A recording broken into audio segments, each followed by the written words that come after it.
terrorism investigation that spans from Houston to Sacramento to Milwaukee. Tonight, we're learning new details about the Houston man arrested in this case. Good evening, I'm Bill Balleza. Hello, I'm Dominique. Sachse. This is a story that we first broke during our 5 o'clock newscast. Channel 2 Investigates reporter Jace Larson has been following the developments all day for us. Jace, what have you learned tonight?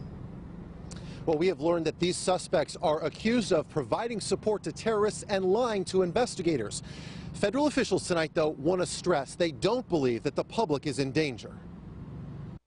The arrests happened nearly 2,000 miles apart. 24-year-old Omar Faraj Saeed Al-Hardan arrested here in Houston by the FBI, while Sacramento investigators picked up 23-year-old Awas Mohammed Yunus Al-Jayab. Then another connected bust in Milwaukee that wasn't terror-related.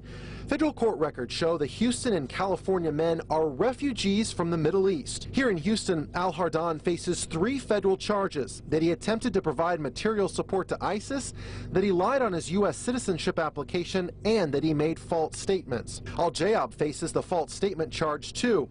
Investigators say he talked on social media with many other people about going to Syria, where he'd been before, to fight for terrorist organizations. They want to give them some training experience and combat experience, and then come back and use that experience to fight against law enforcement. Hanania Dean, a Middle East security expert and government contractor, says terrorist sympathizers usually have one goal: infiltrate the United States and to recruit people who eventually will come back and fight against the United States. The feds say there is no indication that these men were planning to attack any locations in the United States.